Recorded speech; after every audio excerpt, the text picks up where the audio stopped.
Hi, this is Scott Garibay, and today we're going to be talking about Andrew Yang and specifically dog whispering to evangelical Christians on the issue of accountability.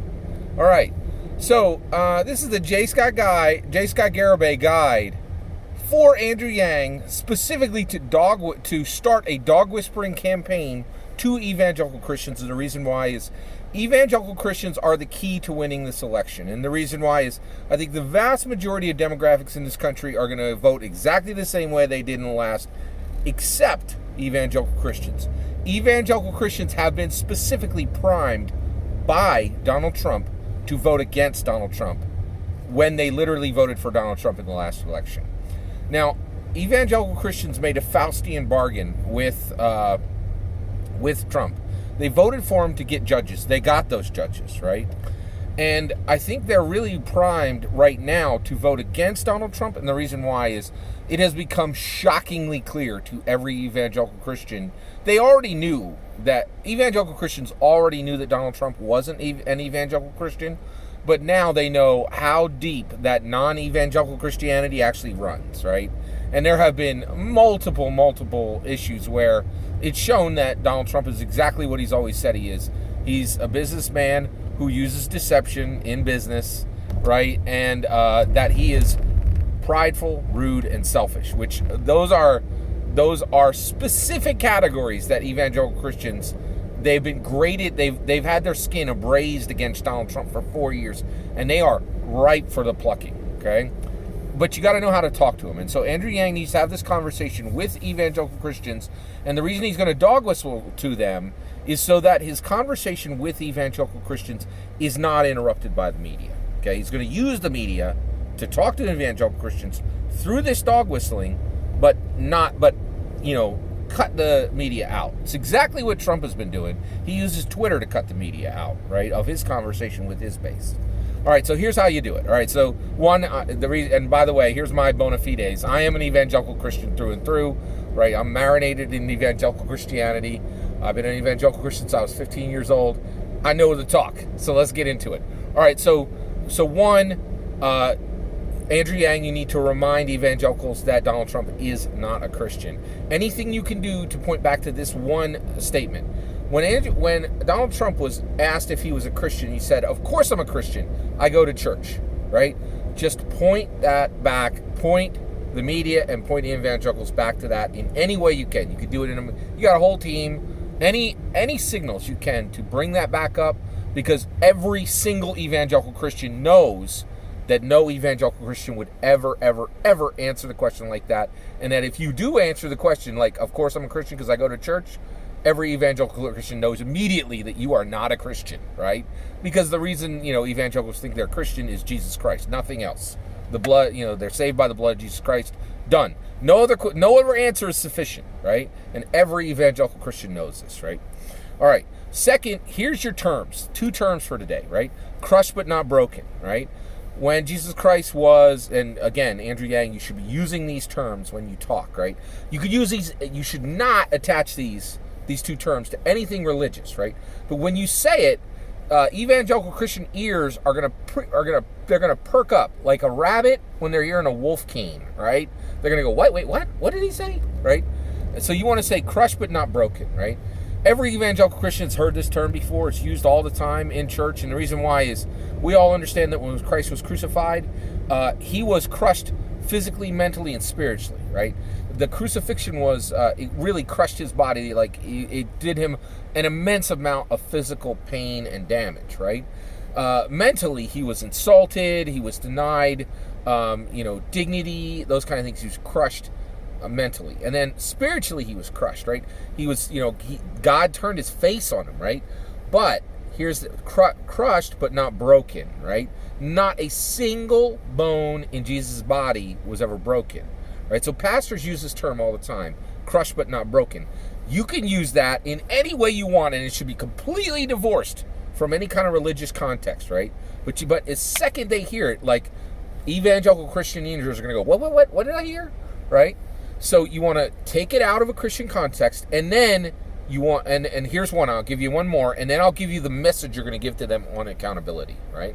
So Andrew Yang, the next one, so you got Crush Not Broken, and then, and then the other one is Prepare the Way, okay? Every evangelical Christian has heard, anywhere from 20 to 200 to 2,000 sermons, and half of them have contained, or not half of them, but a significant number of them have contained Prepare the Way. John the Baptist prepared the way for Jesus Christ, right? And we hear this term all the time, prepare the way, right? So again, it'll perk up evangelical Christian ears, right? And so you're going to use Crushed but Not Broken, Prepare the Way. That's just going to perk their ears up. And then you hit them with accountability. Okay, now, Andrew Yang, you are an amazing candidate. I'm so excited about you running as president. And you already have a ton of incredibly attractive policies they're going to be super attractive to evangelical Christians if you can get them to listen, right? And guess what? UBI, specifically the Andrew Yang flavor UBI, $1,000 a month to every living adult American, right, is awesome. And here's why. Okay, now this is going to sound a little rough, right? Evangelical Christians are a little rough, right? They have some they're sinners. Every single one of us are sinners, right? And here's the kicker. Evangelical Christians generally, they want to be independent, right? Because they want to, America is land of the free and home of the brave, and it gave us religious freedom, right? So evangelical Christians love America because it gave us religious freedom, right? But here's the kicker. We're also Christians, right? So we know that we have to help people, right? So evangelical Christians are always striving to be independent. At the same time, they're commanded by Jesus Christ to help those who are needy, right? So what evangelical Christians really want to do is they want to help needy people, right? But they don't want to hear from them, right? They don't want to hear again and again, right? Like if you want help from an evangelical Christian family, what you really need to do, like, here's your best option, right? You're like, hey, if you were in a situation, you said, hey, I lost my spouse and me and my kids have no food and shelter, right? Shut your mouth, right? You're done. Stop talking, right? After you say that, if you tell that to an evangelical Christian, generally they're going to do something, right? They are either going to take you to their pastor and say, hey, pastor, don't we have some money in the church funds that can help these people? Or it might go all the way to like, hey, we got an extra room. You guys are going to be in there. We're going to stock you up with clothes and we're going to help you get an interview, right? Done. Like it's going to be somewhere in that range, right? But the more words you say, the more detail you give about your problem, evangelical Christians don't want to hear it, right? And they are always looking for a way to go, hey, wait, how is this your fault, right? But the less you say, it lets them think, oh, maybe this isn't this person's fault, right? And so this is a problem within the evangelical Christian community. We understand this. We're trying to fight it and be more Christ-like, right? But evangelical Christians specifically love independence, right? And they love people who stand on their own, right? Now, the thing that's super attractive about UBI, right, is it's a big old shut up to everybody who needs help in this country. And evangelical Christians absolutely love a big old shut up to people who need help, right? After they have been helped, right?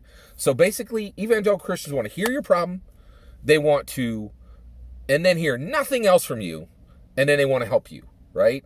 And that's it, right? Like the reality is they don't want to hear a sob story.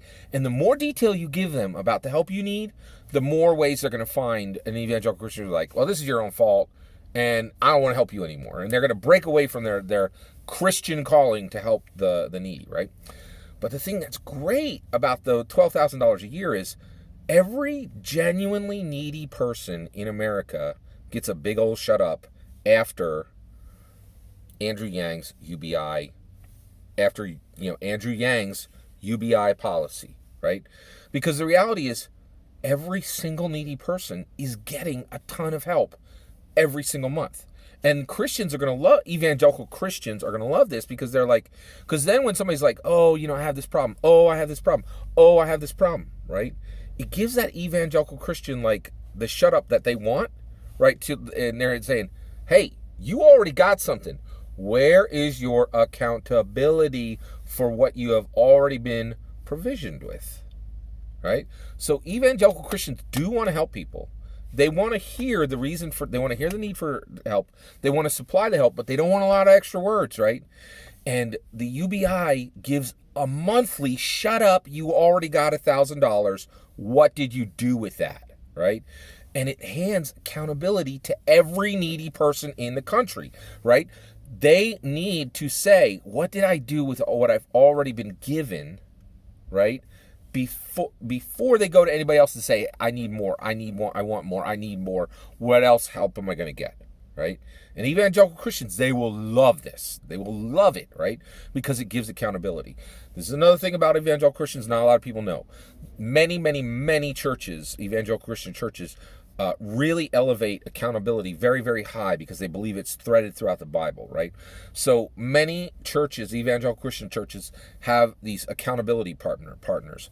Husbands will pair with husbands, wives will pair with wives, spouses will pair with spouses, right? And they'll say, hey, I have this issue where, all right, yeah, okay. So they'll say, okay, hey, I have this thing I'm struggling with. It's a sin issue. I need you to pray for me, right? And they can't go to their spouses with these because sometimes, like, the spouse will go, what? You shouldn't be struggling with that issue, right? But you can have an accountability partner, and then they can pray for this thing, right? Now, the reason why I'm saying this is UBI is the strongest accountability program that's ever been developed in the Andrew Yang formula. It demands accountability every single month. Evangelical Christians will eat this up, right? Because they feel guilty. They feel like they a lot of times evangelical Christians, they don't want to help somebody because they feel like they give the help and then it's not transformative in that person's life. And then, what was the point, right? Whereas UBI, it's demanding accountability from every needy person every month. Now, I understand people who are liberal out there, people who are Democrats, you're like, hey, this is the worst possible way to help people. You shouldn't be so judgmental. You guys are 100% right? I'm not arguing that this is good. I'm trying to get Andrew Yang to understand evangelical Christians so he can win this country, right? And UBI speaks to evangelical Christians in this really unique way.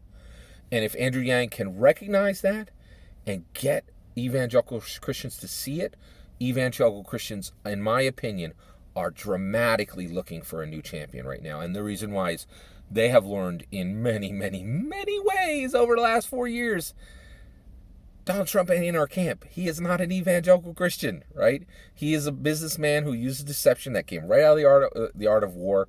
He has some friends that, you're like, hey, if you're being accountable, if you're reading the Bible, maybe you wouldn't be going down this road, and so it's almost like every single day of his election, Donald Trump has reminded evangelicals that he is not one of them, right? So they've had 4 years, and now those evangelical Christians, that huge block, and honestly, I think it could be 10, 15% of the voting base, of the entire voting base, not just Trump's, right? And if you take 15% of the voting base and you hand it right over to Andrew Yang, that's a win, right?